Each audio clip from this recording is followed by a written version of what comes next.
In this video, we're going to take a look at the new rewritten booking engine on CoastBoxOffice. Now, currently we're not signed in, and you will remember previously, in order to actually book tickets on the site here, you needed to either be signed into an account, which means you had to have signed up, or you could opt to use guest, but you had to create the guest account before you actually made the booking, which is a little inconvenient. So we have changed this quite dramatically. We'll go into show, and we'll jump to tickets. If we can click on it. And previously, of course, this wasn't here if you weren't logged on, so you really couldn't see any information about availability for tickets and prices and all that sort of thing. And now it's saying you're not signed in, so we're going to book your tickets as a guest to take advantage of discounts, etc. Now, I just need to explain this because the advantage of having an account, particularly if there are seasonal discounting in the system from various agents, is that you need to have some an account in order to make you eligible for certain types of discounting. And by that I mean, if you've got, say, a show A and show B, if you book both shows, then you get a discount on show B, sort of thing. But that has to be on the same account. That's the only way the system can verify the fact that you're booking multiple events that will qualify you for a discount. Now, obviously, there's other advantages as well. You get emails, you get your bookings emailed to you. You can then log on again and you can check your bookings. Excuse me. You can also rock up on the night, and with your phone, you can just log on, and your tickets are right there on the screen, so you can scan and log on. Now, that's all the advantages of having an account, but we're not enforcing that anymore. I will say though that a guest account is still an account in the system. You can still look at it and you can find it. And it's either got like no details, or it's got some, or it's got all, and we'll take you through that now. So let's grab a couple of tickets. Obviously, if I don't click any tickets, it's going to say pick some tickets. So we'll grab 2 tickets for this particular show, and we're in. Okay, it says guest account here. Now, guest account is the default name for any guest account that actually gets booked without a bona fide account. You can see it's counting down up the top right here, which is exactly what we'd expect to see. This form, the checkout form, is now redesigned. It used to be concertinaed, it's not anymore, and we're putting the most important information right at the top, which is the booking name. There's no payment options down here yet, because currently this booking doesn't qualify because it needs at least a booking name. So what we'll do is we'll give it a booking name, and we'll call it Joe Member, and we will update the details here. And now you will see it's taken a little bit longer, and that's because it's popped Joe Member in here as the booking name, and it's also talked to Square, and it's now allowing us to pay for that. I'll just bring the Square window in so you can see it's popped it up there for us. We're not going to pay for it yet, so we'll just cancel out of that. Now, all the rest is optional. We can go ahead, we can pay for this now, but the thing is, it's incumbent upon the person to grab their tickets straight away, because once they log out, then they're no longer available, and the only thing they've got to go on is their name, or rather the name of the booking.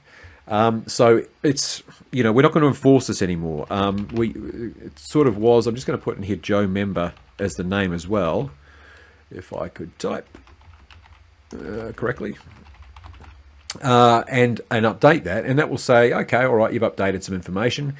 And we'll see up here, it's now Joe Member, but it's still a guest account, right? It's still just a guest, and that's because we don't know the email address. And the email address is important because that's what people log on with.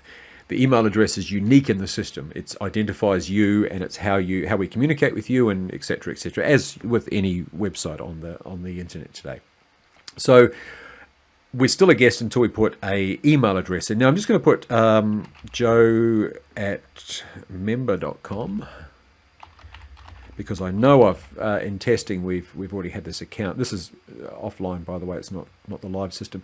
But if I go up details, it's going to think away for a second as it reconnects to Square. But it's going to say, hey, I couldn't change that because Joe Member's already in the system. You're like, oh, that's right. I've already got an account in there as Joe Member. So it's giving us the option here to sign in. And signing in will transfer, it says the guest account will be transferred when you sign in. Now, this is the only place you can do this. When checking out, it offers you the ability to sign in. So if I sign in now securely here, it's going to go back to checkout, and you can see the account has changed to Martin Dunning up here. It's still Joe Member, but it's got some information in here, including the valid email address, etc. And now we can check out with this on a valid account. You can see there it's an unverified account, but it's unverified because that email address is not actually a valid verified email. But if it was your verified account, it would say verified account, and you can then check out, and that booking, same booking as we had before, will now be pinned on that account, and the Joe member, even though we're still calling it Joe member, so we might just change this to Martin. Now like that, update the name that we want it on. It's still the same account. It says information was updated, and now we're all good to check out, and we're all good to go. Now obviously most of that is not required. A person can just go in, guest, type their own name in the booking name, check out, done, dusted. But now of course I can log on at any time once I have paid for this, and see my bookings and come back and see them all in action. So what we're going to do now is show you it from the agent's point of view. Back in a sec. Okay, and we're back. That was we just needed to change a couple of things. So now we're logged in as an agent. If we look here, we can see we're actually a sysadmin. We're actually higher than an agent, but we're functioning as an agent in the system. So this is a case of where you're manning the phones, and people are calling up and you want to make a booking on their behalf. Now obviously you're not going to book this way. You're not going to do it this way, although you could if you really wanted to. But it's a lot easier because you may want to find a particular person in the system, in which case you would search for them, open their account, and then click booking for them. But what we're just going to, that hasn't changed from before. But now you'll notice that under bookings, so you just go to the bookings menu and you will go guest booking, right? And that's creating a guest account for a new booking. It's anonymous guest, and now we just put in the booking name, and we'll do what we did before. We'll just call it Joe member.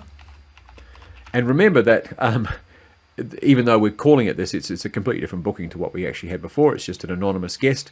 We've got our show 42nd Street, and we'll just grab one of each of these in the system. Now, normally, if you've got a whole bunch of shows, they would all be across here, and you could, cherry pick which ones you want to go to.